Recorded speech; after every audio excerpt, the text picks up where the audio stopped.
नमस्कार। घटना चक्र बुक वीडियो के इस शैक्षणिक मंच पर आपका स्वागत है। हमारा उद्देश्य है ज्ञान को सरल, स्पष्ट और सुलभ रूप में आप तक पहुंचाना। आइए आरंभ करते हैं अध्ययन और सफलता की इस यात्रा को। नमस्कार। चलिए आज एक सफर पर चलते हैं, एक ऐसे दौर में जब दिल्ली पर एक के बाद एक 5 अलग-अलग राजवंशों ने हुकूमत की। ये कहानी है दिल्ली सल्तनत की, उसके बनने, बिखरने और उसके शासकों की। तो आइए शुरू करते हैं। सबसे पहले जरा इस वक्त के पैमाने को समझिए। हम कुछ साल या दशकों की बात नहीं कर रहे हैं, हम बात कर रहे हैं पूरे 320 साल की। मतलब एक इतना लंबा अरसा जिसमें कई पीढ़ियां आईं और चली गईं, बड़े बड़े साम्राज्य बने और मिट गए। और इन 3 सदियों से भी ज्यादा के वक्त में दिल्ली के तख्त पर कोई एक या दो नहीं, बल्कि पूरे 5 अलग अलग वंशों का राज रहा। हर वंश अपनी एक अलग पहचान, अपनी अलग सोच और अपनी विरासत लेकर आया। तो सवाल उठता है, ये दिल्ली सल्तनत आखिर थी क्या? आसान शब्दों में कहें तो ये 1206 से 1526 तक दिल्ली पर राज करने वाले उन 5 राजवंशों का दौर था जिन्होंने भारतीय उपमहाद्वीप के इतिहास को हमेशा के लिए एक नया मोड़ दे दिया। तो कहानी शुरू होती है पहले वंश से, गुलाम वंश। इसका नाम ही अपने आप में कितना कुछ कह जाता है ना? यहीं से सल्तनत की बुनियाद रखी गई थी। ये दौर शुरू हुआ 1206 में और चला 1290 तक, मतलब करीब करीब 84 साल। इन सालों में सल्तनत ने अपनी शुरुआती मुश्किलों का सामना किया और उत्तर भारत में अपनी पकड़ मजबूत की। और इस कहानी का पहला बड़ा किरदार कुतुबुद्दीन ऐबक।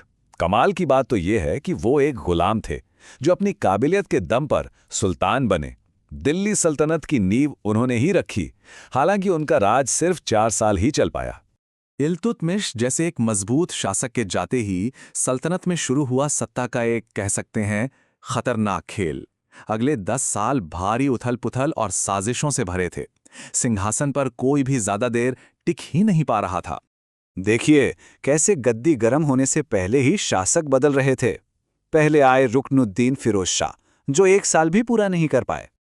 उनके बाद आई रजिया सुल्तान, दिल्ली की अकेली महिला सुल्तान। पर अफसोस उनका राज भी सिर्फ 4 साल ही चल सका। और फिर आए मोइनुद्दीन बेहराम शाह, जो सिर्फ 2 साल टिके। मतलब साफ था कि सल्तनत एक बहुत बड़े संकट से गुजर रही थी। लेकिन फिर इस सारे हंगामे को आकर शांत किया गयासुद्दीन बलबन ने। उन्होंने बड़ी सख्ती से शासन किया और सल्तनत में दोबारा से स्थिरता और व्यवस्था कायम की। उनका 20 साल लंबा शासनकाल इस बात का सबूत था कि हालात अब काबू में थे। गुलाम वंश के बाद सल्तनत अपने सबसे ताकतवर दौर में दाखिल हुई। ये दौर था विस्तार का और इसके 2 बड़े खिलाड़ी थे, खिलजी और तुगलक वंश। पहले खिलजी आए। अब देखिए, इनका राज सिर्फ 30 साल का था, लेकिन इन 30 सालों में ही उन्होंने सल्तनत का नक्शा बदल दिया। उन्होंने सल्तनत की सीमाओं को दक्षिण भारत तक पहुंचा दिया। एक जबरदस्त विस्तार का समय था। खिलजियों के बाद आए तुगलक और ये टिके लगभग 1 सदी तक, पूरे 92 साल।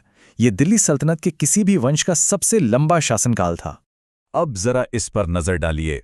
एक तरफ खिलजियों का 30 साल का तूफानी राज और दूसरी तरफ तुगलकों का लगभग 100 साल का लंबा शासन। ये फर्क सोचने पर मजबूर करता है ना, कि आखिर दोनों की रणनीतियों और स्थिरता में कितना बड़ा अंतर रहा होगा। लेकिन कहते हैं ना, जो ऊपर जाता है वो नीचे भी आता है। सल्तनत का शिखर का दौर भी हमेशा नहीं रहा।